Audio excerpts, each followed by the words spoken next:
મિત્રો spectrum high school PS Patel 39 વર્ષનો મારો અનુભવ છે એનો હું ટીચિંગમાં ઉપયોગ કરું છું। મારી જુદી જુદી મેથડ જે હું સમજાવતો જાઉં છું। ગુજરાત રાજ્ય લેવલે કેઆરપી આરપી તેમજ શિક્ષણના તમામ ક્ષેત્રોમાં લેખન સહિત તમામ જગ્યાએ કામ કરેલું છે।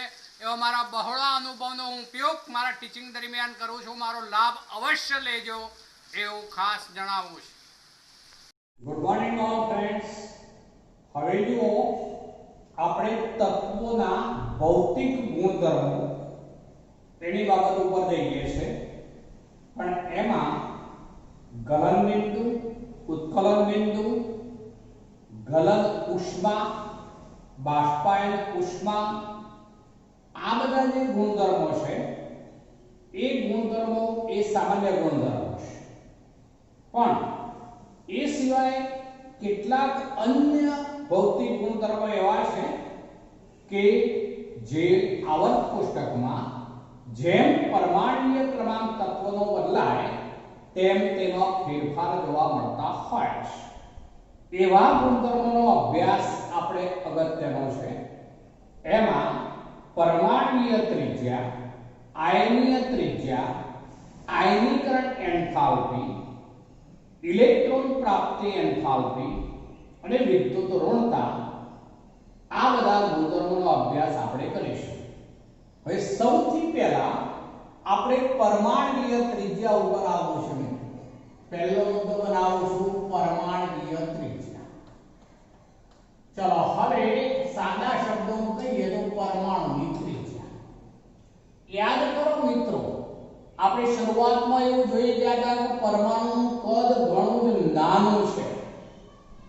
પરમાણુની ત્રિજ્યા જે છે એ લગભગ આશરે 1.2 એંગસ્ટ્રોમ અથવા કહી શકાય કેટલી તો 1.2 ગુણ્યા 10 મીટર જેટલી હોય છે પરમાણુની ત્રિજ્યા। પણ પરમાણુનું કદ ઘણું જ નાનું છે મિત્રો, માટે બીજી બાબત પણ સાથે કહું છું। આપણે એવું જોઈ ગયા પરમાણુમાં ઇલેક્ટ્રોન હોય, વિવિધ કક્ષા અને કક્ષકોમાં ગોઠવાયેલા હોય, પણ એ ઇલેક્ટ્રોન વાદળ સ્વરૂપે હોય છે, માટે તેની ચોક્કસ સીમા કહેવાય, લિમિટ કહેવાય, એ આપણે નક્કી કરી શકીએ નહીં, અને માટે પરમાણ્વીય ત્રિજ્યાનું ચોક્કસ મૂલ્ય માપવું મુશ્કેલ છે। પણ આપણે એમ છતાં એનો અંદાજ મેળવી શકીએ મિત્રો। એને માટે ક્ષ કિરણ અથવા તો સ્પેક્ટ્રોસ્કોપિક માપન પદ્ધતિનો ઉપયોગ થાય છે મિત્રો। એમાં હું પહેલા સહસંયોજક અણુ હોય એની વાત કરું તો એમાં સહસંયોજક ત્રિજ્યા એવા શબ્દો ઉપર પહેલા આવે છે। દાખલા તરીકે Cl2 અણુ છે તો Cl એના બે પરમાણુઓ વચ્ચે આ રીતે રાસાયણિક બંધન હોય મિત્રો। હવે આ પરમાણુ છે એનું જે કેન્દ્ર હોય તે, અને આ પરમાણુ છે એનું પણ જે કેન્દ્ર હોય તે, એ બે કેન્દ્રોને જોડતું જે અંતર લઈએ મિત્રો એ અંતરને જ કહેવાય બંધ લંબાઈ। એ બંધ લંબાઈ તરીકે ઓળખાશે। આ સહસંયોજક અણુ કહેવાશે Cl2 અણુ છે તો Cl2 અણુ જેવા સહસંયોજક અણુઓમાં જે બે પરમાણુઓ નજીક હોય તેમના કેન્દ્રો વચ્ચેનું જે અંતર હોય જેને બંધ લંબાઈ કહીશું, એ બંધ લંબાઈ અહીંયા Cl2 ના સંદર્ભમાં લઉં છું તો એ 256 છે મિત્રો। 256 પિકોમીટર, સોરી 198 લઉં છું પહેલા, 198 પિકોમીટર છે મિત્રો। ફરીથી બોલું છું, Cl2 અણુ સહસંયોજક અણુ છે જેના Cl વચ્ચે આ રીતે સહસંયોજક બંધન હોય, રાસાયણિક બંધ હોય, તેના બે પરમાણુના કેન્દ્રો વચ્ચેનું અંતર જે છે એ 198 પિકોમીટર છે। આપણે એને બે વડે ભાગી દઈએ। હવે ત્રિજ્યા મેળવવી હોય સહસંયોજક ત્રિજ્યા તો આવું થાય 198 ભાગ્યા 2। શા માટે મિત્રો? તો આ બંનેની કેન્દ્રો વચ્ચેનું અંતર છે, એટલે બે પરમાણુ વાસ્તવમાં તો આમ એકબીજાને અડકેલા હોય એવું પણ આપણે કહી શકીએ, અને આ રીતે બંને પરમાણુ એકબીજાને અડકી ગયેલા હોય ત્યારે તેમના કેન્દ્રો વચ્ચેનું અંતર થયું એને બે વડે ભાગીએ ત્યારે ત્રિજ્યા મળે, એટલે એ ત્રિજ્યા જે છે એ કેટલી થઈ જશે મિત્રો? તો 99 પિકોમીટર, તો જે Cl2 ની સહસંયોજક ત્રિજ્યા તરીકે ઓળખાશે. હવે ધાતુ તત્વો હોય તો તેની અંદર ધાત્વિય બંધ હોય મિત્રો, તો એ વખતે એનો જે સ્ફટિક હોય ઘન અવસ્થામાં એના કોઈ પણ બે ક્રમિક પરમાણુ હોય એના કેન્દ્રો વચ્ચેનું અંતર જે હોય એ લેવામાં આવે, એને બે વડે ભાગવાથી જે મળે એને કહીશું આપણે ધાત્વિય ત્રિજ્યા. એને ધાત્વિય ત્રિજ્યા કહેવાય. તો બીજું લઉં છું ધાત્વિય ત્રિજ્યા. તો દાખલા તરીકે કોપર લઈએ છે મિત્રો, Cu. તો Cu ના બે પરમાણુઓ વચ્ચેના કેન્દ્રો વચ્ચેનું અંતર જે છે એ 256 પિકોમીટર છે મિત્રો, 256 પિકોમીટર. પણ આ બે કેન્દ્રો વચ્ચેનું અંતર છે એને ભાગ્યા 2 કરવું પડે એટલે બરાબર થશે 128 પિકોમીટર.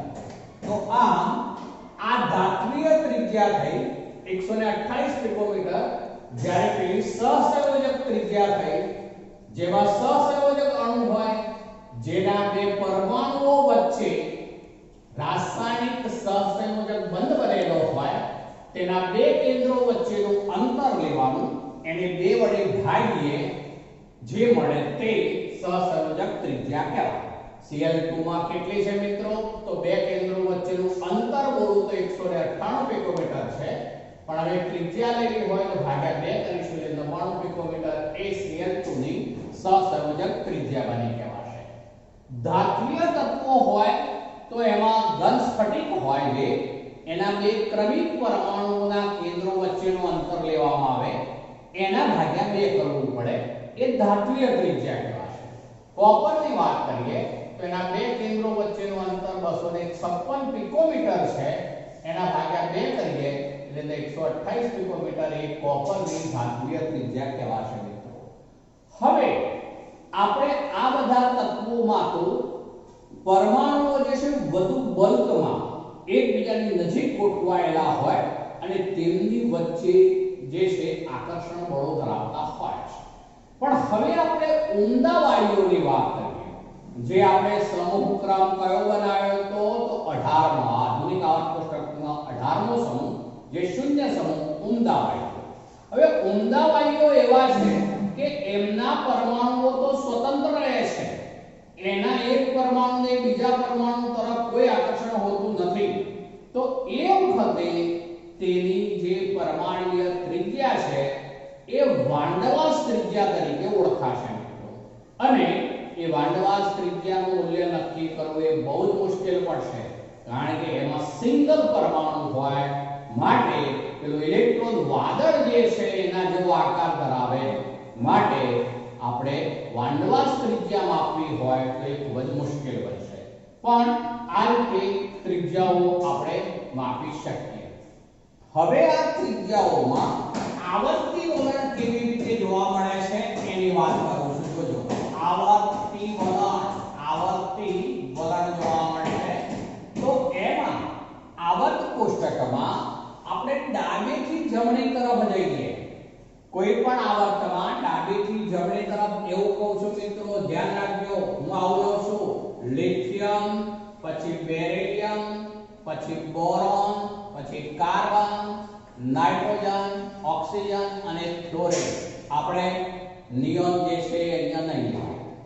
આ બધા તત્વોનો હું સરખામણી કરવા માંગુ છું. જોજો, લિથિયમ જે છે તો લિથિયમના કેન્દ્રમાં પ્રોટોન કેટલા હોય મિત્રો? તો 3, કારણ કે એના પરમાણુ ક્રમાંક 3 છે. ચલો, એની પહેલી કક્ષા જે છે એમાં 1s એમાં 2 ઇલેક્ટ્રોન હોય મિત્રો, અને બીજી કક્ષા જે હોય એ 2s એમાં 1 ઇલેક્ટ્રોન હોય મિત્રો, 1 ઇલેક્ટ્રોન હોય. ચલો, આ મેં લિથિયમની રચના લીધી છે. હવે આ લિથિયમ થી પછી ફ્લોરિન તરફ જઈએ છે જોજો આમ જઈએ છે ફ્લોરિન નો પરમાણ્વીય ક્રમાંક 9 લિથિયમ પછી બેરિલિયમ પછી બોરોન પછી કાર્બન પછી નાઇટ્રોજન પછી ઓક્સિજન પછી ફ્લોરિન તો હવે હું શું કરું છું એ જોજો અહીંથી આમ જઈએ તેમ શું થાય બતાવું છું જુઓ બરોબર તો આ કેન્દ્ર છે ચલો કેન્દ્રની આસપાસ પહેલી કક્ષાની અંદર આ દરેકમાં 2 ઇલેક્ટ્રોન હોય બીજી કક્ષા જે છે હું આ રીતે લઉં છું હવે હું આ લિથિયમ છે એવું કહું તો ત્રીજો ઇલેક્ટ્રોન બરોબર હવે હું ક્રમબદ્ધ ચેન્જ કરતો જાઉં છું ત્યારે કેન્દ્રમાં પ્રોટોન 3 હોય ને આના જેવું થયું આ લિથિયમ જ છે અત્યારે જે લીધું છે આપણે હવે ક્રમબદ્ધ ચેન્જ કરતો જાઉં છું જોજો બેરિલિયમ લેવું હોય તો કેન્દ્રમાં 4 પ્રોટોન આ ચોથો ઇલેક્ટ્રોન પછી બોરોન લેવું છે તો કેન્દ્રમાં 5 પ્રોટોન આ પાંચમો ઇલેક્ટ્રોન પછી કાર્બન લેવું છે તો કેન્દ્રમાં 6 પ્રોટોન અને આ છઠ્ઠો ઇલેક્ટ્રોન નાઇટ્રોજન લેવું છે તો કેન્દ્રમાં 7 પ્રોટોન આ સાતમો ઇલેક્ટ્રોન ચલો ઓક્સિજન લેવું છે તો કેન્દ્રમાં 8 પ્રોટોન આ આઠમો ઇલેક્ટ્રોન અને ફ્લોરિન લેવું છે તો હવે હું લખી દઉં છું ફિક્સ એમાં 9 પ્રોટોન હોય અને આ 9મો ઇલેક્ટ્રોન લીધો આ લિથિયમ લીધું આ ફ્લોરિન લીધું છે હજુ હું હવે નિયોનને પણ સાથે જોડી દઉં છું ચલો નિયોનને સાથે જોડી દઉં છું આ ફ્લોરિન સુધીની વાત કરી તો નિયોનમાં શું હોય તો 10 હોય એટલે અહીંયા 10 પ્રોટોન હોય અને અહીંયા એક બીજો ઇલેક્ટ્રોન આવે આટલા પૂરતી વાત કરીએ તો આમાં બાહ્યતમ કક્ષા છે એનો સંયોજકતા કોષનો મુખ્ય ક્વોન્ટમ n બરાબર 2 છે આમાં પણ જે બાહ્યતમ કક્ષા છે એનો સંયોજકતા કોષનો મુખ્ય ક્વોન્ટમ n બરાબર 2 છે હવે મિત્રો આ બંનેની અંદર જે છે એ સંયોજકતા કોષનો મુખ્ય ક્વોન્ટમ સમાન છે જુઓ સમાન છે એટલે એમ કહી શકાય કે આવર્તમાં ડાબેથી જમણી તરફ જઈએ તેમ જેમ પરમાણ્વીય ક્રમાંક વધતો જાય છે તેમ કેન્દ્રમાં પ્રોટોનની સંખ્યા વધતી જાય છે તેમ નવા આવતા ઇલેક્ટ્રોન તે જ ક્વોન્ટમ સંખ્યા ધરાવતી કક્ષામાં ઉમેરાતા જાય છે તે જ ક્વોન્ટમ સંખ્યા ધરાવતી કક્ષામાં ઉમેરાતા જાય છે એ વખતે કેન્દ્રનો અસરકારક પ્રભાવ વધી જશે જો આમાં 3 પ્રોટોન આ ઇલેક્ટ્રોનને આકર્ષે જ્યારે આમાં આ જ ઇલેક્ટ્રોનને 9 પ્રોટોન આકર્ષે કયું આકર્ષણ બળ વધુ હોવાનું મિત્રો તો આની અંદર જે ફ્લોરિન છે એમાં આકર્ષણ બળ વધુ હોવાનું બરોબર કેમ તો એમાં કેન્દ્રમાં પ્રોટોનની સંખ્યા વધુ છે પહેલા શું જોવાનું સંયોજકતા કોષ બાહ્યતમ કક્ષા બંનેમાં સરખી છે 2 2 એટલે એ તો સમાન છે મિત્રો ચલો હવે માટે અંતર લગભગ સમાન હોય અંતર શબ્દ વાપરું છું લગભગ શબ્દ મૂકું છું હવે આ ઇલેક્ટ્રોનનું કેન્દ્ર તરફ 3 પ્રોટોન દ્વારા આકર્ષણ હોય જ્યારે આ ઇલેક્ટ્રોનનું કેન્દ્ર તરફ 9 પ્રોટોન દ્વારા આકર્ષણ બળ હોય માટે આકર્ષણ બળ વધુ હોવાથી એ સંકોચાઈ જાય માટે આની ત્રિજ્યા ઓછી હોય માટે આમ જઈએ તેમ ત્રિજ્યામાં શું થાય છે ઘટાડો આમ જઈએ એમ ત્રિજ્યા ઘટે છે બરોબર ત્રિજ્યા ઘટે છે આવર્ત કોષ્ટકમાં પ્રત્યેક આવર્તમાં ડાબેથી જમણી તરફ જઈએ તેમ પરમાણ્વીય ત્રિજ્યા ઘટે છે ચલો હવે આપણે એનો આલેખ દોરવો હોય મિત્રો તો આવું થશે જુઓ આપણે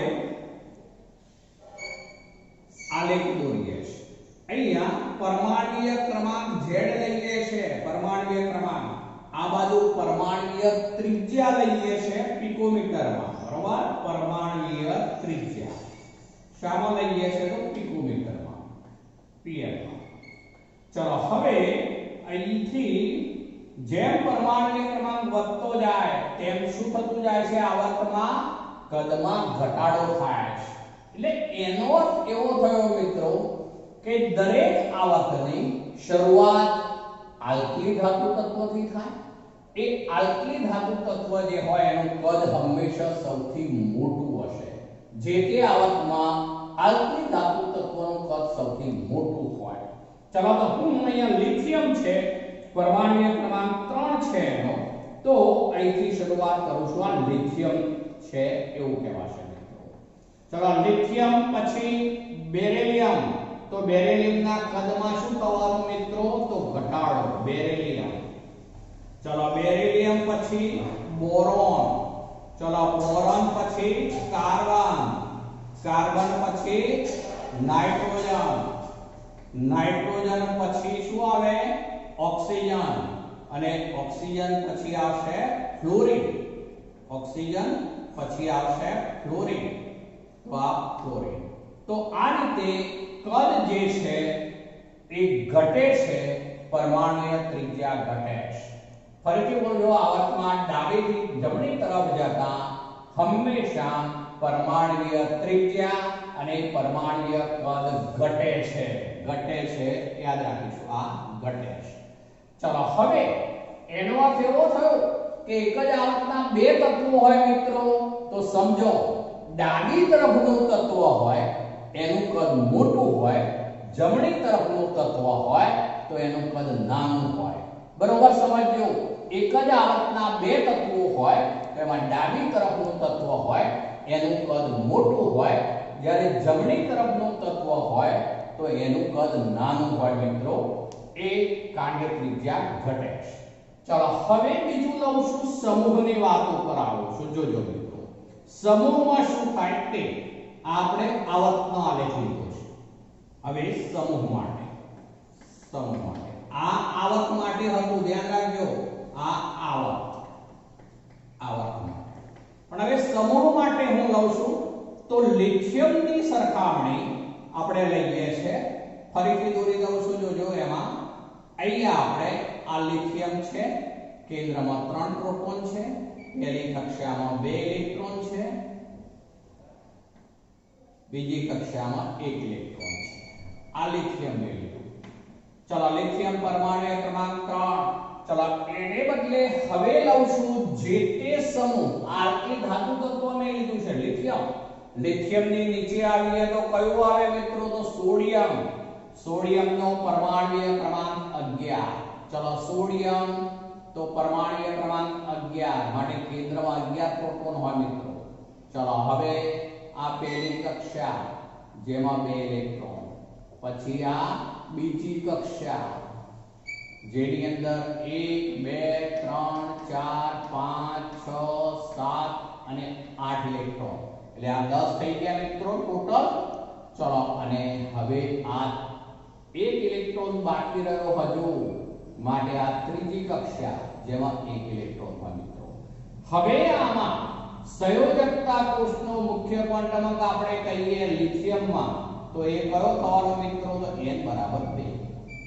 જ્યારે આ સોડિયમ લીધું આપણે 11, તો એમાં સંયોજકતા કોષનો મુખ્ય ક્વોન્ટમ કયો થયો મિત્રો? તો 3. કક્ષાનો ક્રમ 3, આમાં કક્ષાનો ક્રમ 2. હવે એને લીધે શું થયું એ બોલું છું, સમજો. અહીંયા આપણે એક જ સમૂહના તત્વો છે, સમૂહ હોય એટલે ઉપર નીચે ગોઠવાયેલા હોય. એક જ સમૂહના તત્વોમાં આપણે ઉપરથી નીચેની તરફ આવીએ ત્યારે પરમાણુય ક્રમાંક વધતા કેન્દ્રમાં પ્રોટોનની સંખ્યા વધે છે. આ એક બાબત.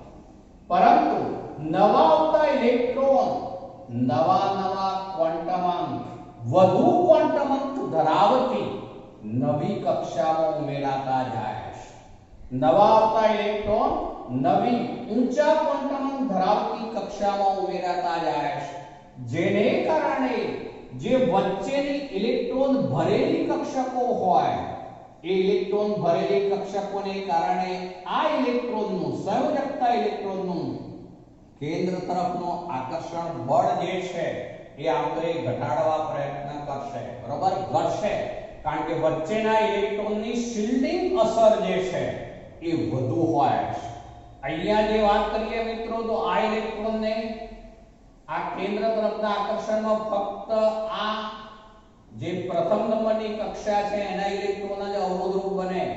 જ્યારે અહીંયા વાત કરીએ આપણે તો આ સંયોજકતા ઇલેક્ટ્રોનને કેન્દ્ર તરફના આકર્ષણમાં પ્રથમ કક્ષાના તેમજ બીજી કક્ષાના ઇલેક્ટ્રોન પણ અવરોધરૂપ બનશે માટે આમાં શિલ્ડિંગ અસર વધુ છે માટે કેન્દ્ર તરફનું આકર્ષણ બળ કહીએ તો એ શું થાય ઘટે ચલો કેન્દ્ર તરફનું આકર્ષણ બળ ઘટે તો ત્રિજ્યામાં શું થવાનું મિત્રો વધારે તો આના કરતા આની ત્રિજ્યા વધુ હોય તો સમૂહમાં ઉપરથી નીચેની તરફ આવીએ તેમ શું થવાનું મિત્રો પરમાણુય ત્રિજ્યા વધે છે ચલો એનો આલેખ દોરીએ આપણે એમાં આપણે તત્વો તરીકે હું તમારી લખી દઉં છું જો lithium sodium potassium rubidium caesium francium એક જ આવર્તમાં આપણે ઉપરથી નીચેની એક જ સમૂહ છે મિત્રો એક જ સમૂહમાં આપણે ઉપરથી નીચેની તરફ આવીએ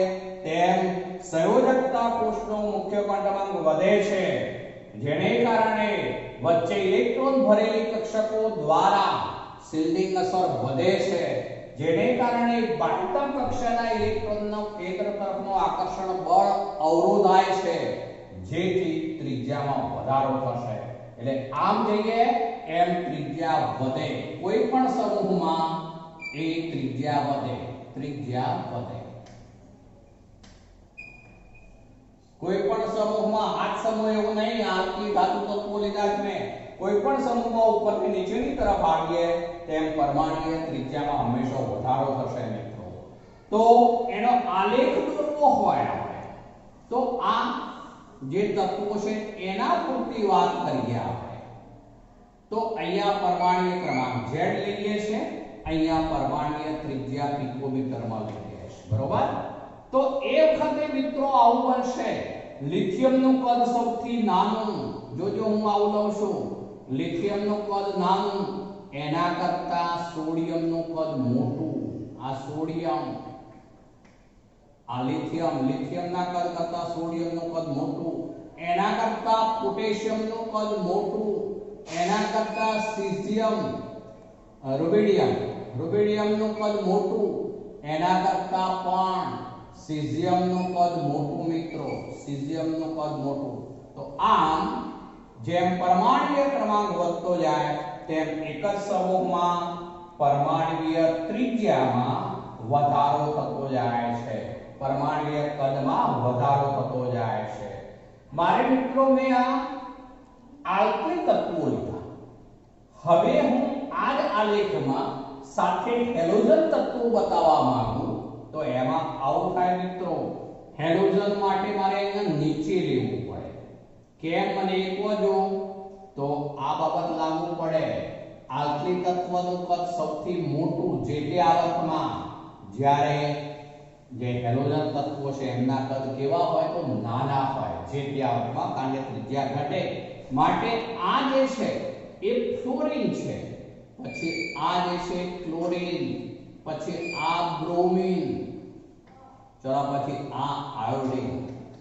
પછી એસ્ટેટિન આપણે એ રીતે કહી શકીશું મિત્રો તો આ રીતે આ જે તત્વો છે એમાં પણ કદમાં તો શું થઈ રહ્યું છે વધારો જેમ પરમાણુય ક્રમાંક વધે છે એમ કદ વધે છે તો અર્થ એવો થયો કે આવર્તી વલણ ત્રિજ્યામાં જોવા મળે છે જેમાં આવર્તમાં ડાબેથી જમણી તરફ જઈએ તેમ પરમાણુય કદ પરમાણુય ત્રિજ્યા બંને ઘટે છે હંમેશા કોઈ પણ આવર્તની શરૂઆત આલ્કીન તત્વથી થશે માટે આલ્કીન તત્વનું કદ જે તે આવર્તના અન્ય તત્વો કરતાં સૌથી મોટું હોય મિત્રો જ્યારે આપણે ફ્લોરિન અને પછી નિયોન લઈએ તો એનું કદ નાનું હોય નિયોનનું કદ પણ નાનું હોય મિત્રો તો કદમાં ઘટાડો થાય છે એવું કહીશું અર્થ એવો થયો કે કોઈ પણ આ ત્રણ તત્વોની સરખામણી કરીએ છે તો એમાં કાર્બન કરતા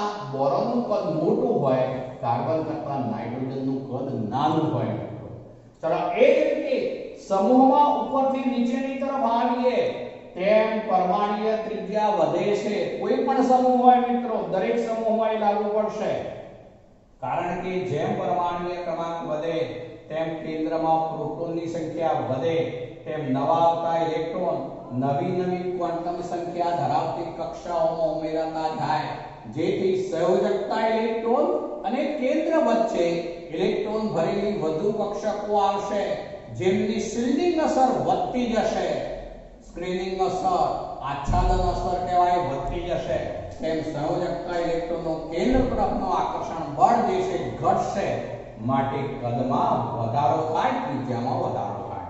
એટલે એનો અર્થ એવો થયો કે આપણે સમૂહના તત્વોની વાત કરીએ તો કોઈ પણ તત્વની ઉપર આવેલું જે તત્વ હશે એનું કદ ત્રિજ્યા નાની હોવાની, એના કરતા નીચે હોય એનું કદ ને ત્રિજ્યા મોટી હોવાની.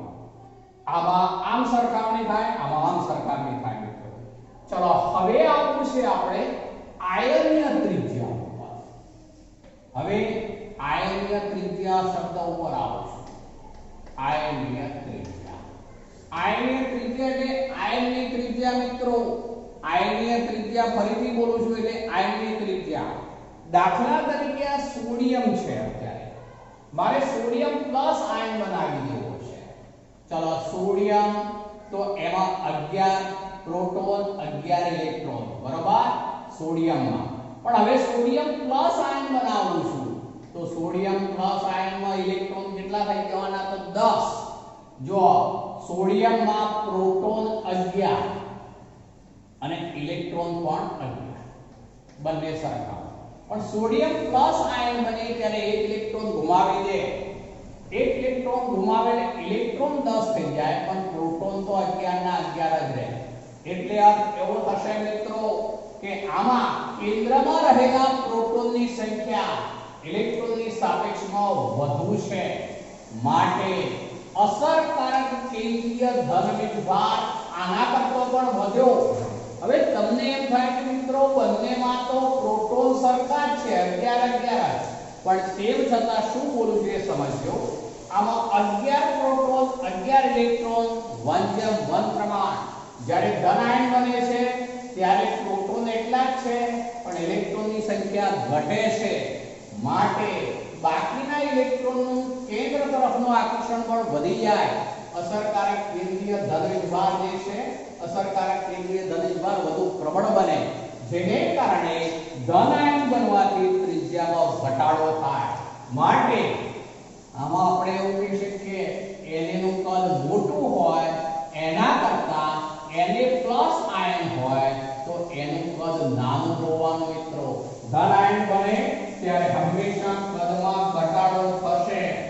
તો આમ Na ના કદની વાત કરીએ આપણે તો Na નું કદ 186 પિકોમીટર છે મિત્રો, 186 પિકોમીટર.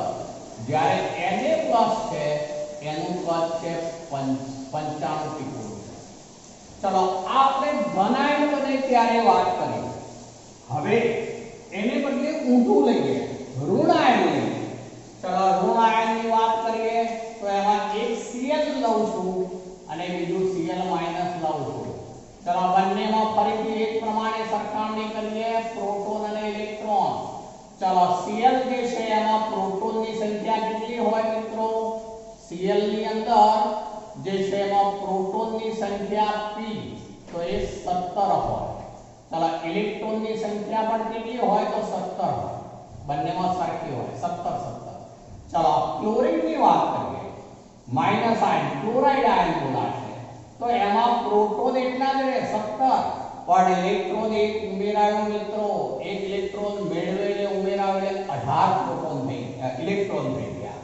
તો અહીં પ્રોટોનની સંખ્યા સરખી રહે છે પણ ઇલેક્ટ્રોનની સંખ્યા વધી જાય છે, જેને કારણે ઇલેક્ટ્રોન જે છે એમની શિલ્ડિંગ અસર, અહીંયા ઇલેક્ટ્રોન છે એનો પ્રભાવ વધુ જોવા મળશે. માટે ઇલેક્ટ્રોનનું કેન્દ્ર તરફનો આકર્ષણ બળ જે છે ઘટી જાય મિત્રો, અને માટે આમાં ઋણ આયન જે હોય એનું કદ મોટું હોય, ધન આયન અને જે તટસ્થ પરમાણુ હોય એનું કદ નાનું હોય. એટલે એમાં એવું લખાય કે Cl is less than Cl-. Cl- નું કદ મોટું હોય Cl કરતા મિત્રો. એમાં આપણે ત્રિજ્યાઓના મૂલ્યો લઈએ તો જે આયનીય ત્રિજ્યાને ફ્લોરાઇડ લીધેલું છે તો ફ્લોરીન કરી દઉં છું. જો બીજું એક ઉદાહરણ બનાવું છું, ફ્લોરીન અને ફ્લોરીન માઈનસ. ચલો ફ્લોરીનમાં પ્રોટોન કેટલા હોય તો આમ લખું છું F માઈનસ. ચલો ફ્લોરીનમાં પ્રોટોન કેટલા હોય તો 9, ઇલેક્ટ્રોન પણ કેટલા હોય તો 9. હવે ફ્લોરીન માઈનસમાં પ્રોટોન તો 9 પણ ઇલેક્ટ્રોન એક વધ્યો એટલે ઇલેક્ટ્રોન કેટલા થઈ ગયા તો 10. હવે તેને કારણે આના કરતા આનું કદ વધી જવાનું મિત્રો. એટલે આવું લખાય, હું F પહેલા લખું છું તો less than F minus. F નું કદ હોય એના કરતા F માઈનસ નું કદ જે છે મોટું હોય મિત્રો. F માઈનસ જે છે એની ત્રિજ્યા 136 પિકોમીટર છે, જ્યારે F ની I ની ત્રિજ્યા 64 પિકોમીટર છે. આ 64 પિકોમીટર છે જ્યારે 136 પિકોમીટર છે મિત્રો. તો આ રીતે જ્યારે પણ ધન આયન બને ત્યારે કદમાં ઘટાડો થાય, ત્રિજ્યામાં ઘટાડો થાય. આ ઉદાહરણ તરીકે આપણે લીધું. Na માં 186 પિકોમીટર, Na+ માં 95 પિકોમીટર. કેમ એવું બને તો ઇલેક્ટ્રોન ઘુમાવે અને ઇલેક્ટ્રોનની સંખ્યા ઘટે. સાપેક્ષમાં કેન્દ્રમાં હતા એટલા પ્રોટોન, પણ એવું કહેવાય કે કેન્દ્રની અસરકારકતા વધી જાય. Z ઇફેક્ટિવ વધી ગયો, અસરકારક કેન્દ્રીય ધનભાર વધુ હોય માટે બાકીના ઇલેક્ટ્રોન ઉપર કેન્દ્રનું આકર્ષણ બળ વધે એટલે ધનાયન બનવાથી ત્રિજ્યા ઘટે. તટસ્થ પરમાણુ કરતા ધનાયનની ત્રિજ્યા નાની હોય. ચલો એના કરતા ઊંધું ઋણાયનમાં. ઋણાયન ક્યારે બને તો ઇલેક્ટ્રોન મેળવે ત્યારે. પ્રોટોન એટલા જ હોય પણ ઇલેક્ટ્રોનની સંખ્યા વધે. ઇલેક્ટ્રોનની સંખ્યા વધે એટલે શું થવાનું તો શિલ્ડિંગ અસરમાં વધારો થાય. અસરકારક કેન્દ્રીય ધનવીજભાર ભલે ને નવ પ્રોટોનની સંખ્યા હોવા છતાં ઘટી જાય. Z ઇફેક્ટિવ આમાં ઓછો થઈ જાય માટે બાહ્યતમ કક્ષાના ઇલેક્ટ્રોનનું કેન્દ્ર તરફ આકર્ષણ બળ થોડું ઘટી જશે. માટે તટસ્થ પરમાણુ કરતા ઋણાયન જે છે એની ત્રિજ્યા વધારે હોય મિત્રો. F ની આયનીય ત્રિજ્યા 64 છે, પરમાણુ ત્રિજ્યા કહીશું. જ્યારે F માઈનસ બને છે ત્યારે એની આયનીય ત્રિજ્યા છે 136 પિકોમીટર. ચલો હવે આપણે પરમાણુ ત્રિજ્યા આયનીય ત્રિજ્યાની વાત કરી. એની પર આધારિત આપણે એક પ્રશ્ન છે એના ઉપર લઈએ છીએ. કોયડો 3.5 છે મિત્રો. કોયડો 3.5. ચલો એમાં એવું કહ્યું છે કે નીચે જણાવેલી સ્પીસીસમાં કોની ત્રિજ્યા મહત્તમ અને કોની ત્રિજ્યા ન્યૂનતમ. આપણને આટલા આપેલા છે Mg2+, પછી Al અને Al3+, આટલા આપેલા છે મિત્રો.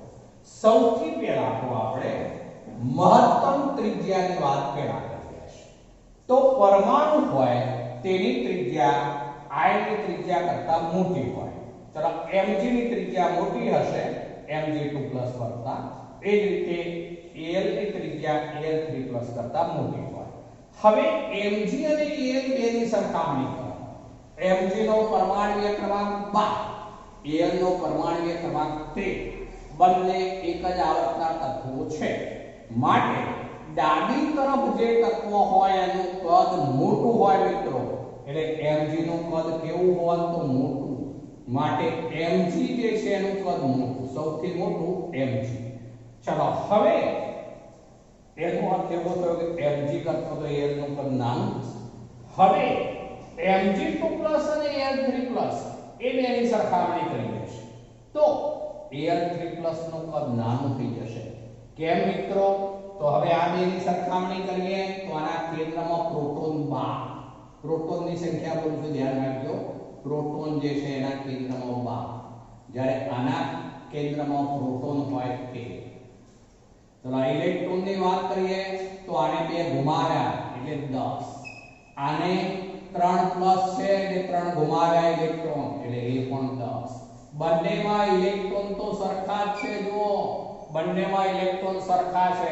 સમ ઇલેક્ટ્રોનીય આયનો કહેવાય. સમ ઇલેક્ટ્રોનીય આયનો છે, પણ સમ ઇલેક્ટ્રોનીય આયનોમાં કેન્દ્રમાં પ્રોટોનની સંખ્યા જેમાં વધુ હોય તેમાં જે છે કેન્દ્રમાં પ્રોટોનની સંખ્યા જેમાં વધુ હોય તેનો અસરકારક કેન્દ્રીય ધનુષભાર વધુ હોવાનો, માટે એનું કેન્દ્ર તરફનું આકર્ષણ બળ વધુ હોવાનું, માટે Al3+ આયનનું કદ સૌથી નાનું, એટલે સૌથી મોટું કદ Mg નું થશે, સૌથી નાનું કદ Al3+ નું થશે મિત્રો.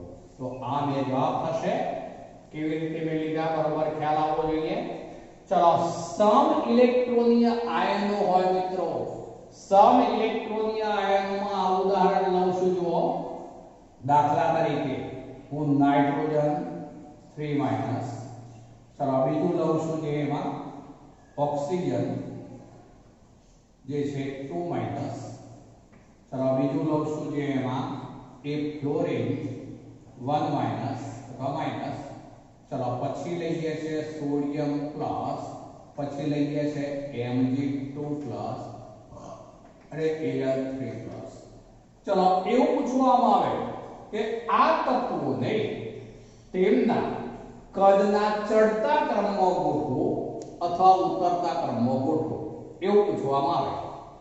હવે આપણે મારી ટેકનિક પકડો. પહેલા કોઈ પણ હોય તો એમાં પ્રોટોન કેટલા, ઇલેક્ટ્રોન કેટલા એ પહેલા નક્કી કરી દેવાનું. ચલો અહીંયા પહેલા હું લઉં છું. ચલો આ બધાને છે એમાં પ્રોટોન, ઇલેક્ટ્રોન, પણ એ તમને ક્યારે આવડે? દરેકના પરમાણુય ક્રમાંક આવડતા હોય તો જ. ચલો નાઇટ્રોજન પરમાણુય ક્રમાંક 7, માટે પ્રોટોન 7, ઓક્સિજન 8, ફ્લોરિન 9, સોડિયમ તો એ 11 પછી, કારણ કે 10મા વાળું નિયોન હોય. ચલો પછી મેગ્નેશિયમ તો એ 12 અને એલ્યુમિનિયમ તો 3. ચલો દરેકમાં પ્રોટોનની સંખ્યા બદલાઈ છે. હવે ઇલેક્ટ્રોનની સંખ્યા ઉપર આવું છું તો આ 3- વીજભાર એટલે એને 3 ઇલેક્ટ્રોન મેળવ્યા, એટલે 7 + 3 એટલે 10 ઇલેક્ટ્રોન. ચલો 8 પરમાણુ ક્રમાંક એને 2 મેળવ્યા એટલે 8 ને 2 10. 9 પરમાણુ ક્રમાંક 1 મેળવ્યો એટલે એ પણ 10. 11 પરમાણુ ક્રમાંક ધન ચાર્જ હોવાથી જેટલો ધન ચાર્જ હોય એટલા ઇલેક્ટ્રોન ગુમાવ્યા હોય એટલે હવે એની પાસે ઇલેક્ટ્રોન કેટલા થઈ જવાના મિત્રો? તો 10 જ. ચલો મેગ્નેશિયમ 12 પ્રોટોન હોય પણ એમાંથી 2 ઇલેક્ટ્રોન ગુમાવે. ઇલેક્ટ્રોન 12 હોય પણ એમાંથી 2 ગુમાવી દીધા એટલે ઇલેક્ટ્રોન 10. ઇલેક્ટ્રોનની વાત કરું છું. એલ્યુમિનિયમ તો એમાં 13 ઇલેક્ટ્રોન હોય એમાંથી 3 ગુમાવે એટલે એ પણ 10. મિત્રો આ બધા જ આયનો એવા છે કે જે દરેકમાં ઇલેક્ટ્રોનની સંખ્યા સરખી છે. જુઓ, માટે બધા સમ ઇલેક્ટ્રોનીય આયનો કહેવાય મિત્રો. સમ ઇલેક્ટ્રોનીય આયનો, સમ ઇલેક્ટ્રોનીય આયનો હોય ત્યારે ઇલેક્ટ્રોન જે છે એ ફેક્ટર કોમન થઈ ગયું મિત્રો, સરખું છે. પણ જેમાં કેન્દ્રમાં પ્રોટોનની સંખ્યા વધુ હોય તો તેનું કેન્દ્ર તરફનું આકર્ષણ બળ વધુ હોવાનું, માટે તેનું કદ સૌથી નાનું થાય.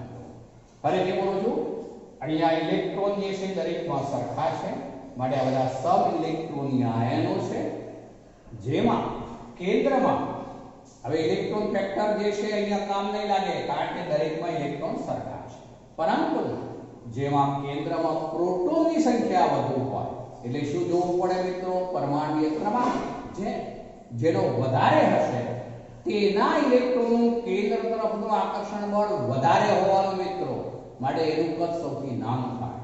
તો સૌથી નાનું કદ કોનું હશે? એલ્યુમિનિયમ 3+ નું મિત્રો. જેનો પરમાણુય ક્રમાંક ઓછો હોય તેનું કદ સૌથી મોટું થવાનું મિત્રો. માટે આપણે આ કદના સંદર્ભમાં ગોઠવણી કરવી હોય તો મિત્રો આવું થાય. M3- is greater than O2- is greater than F- is greater than Na+ is greater than Mg2+ is greater than Al3+. તો આ રીતે સબ ઇલેક્ટ્રોનીય આયનોમાં જેમ પરમાણુય ક્રમાંક વધતો જાય તેમ કેન્દ્રમાં પ્રોટોનની સંખ્યા વધતી જાય, જેને કારણે ઇલેક્ટ્રોન તો સરખા છે, માટે ઇલેક્ટ્રોનનું કેન્દ્ર તરફનું આકર્ષણ બળ વધતું જાય અને માટે ત્રિજ્યામાં ઘટાડો થાય. આની ત્રિજ્યા સૌથી નાની અને ત્રિજ્યા સૌથી મોટી. તો આ રીતે મિત્રો વિવિધ રીતે આપણે પરમાણુય ત્રિજ્યાની વાત કરી. ઓબ્જેક્ટિવ પોઈન્ટ આમાંથી ઘણા બધા પૂછાય છે.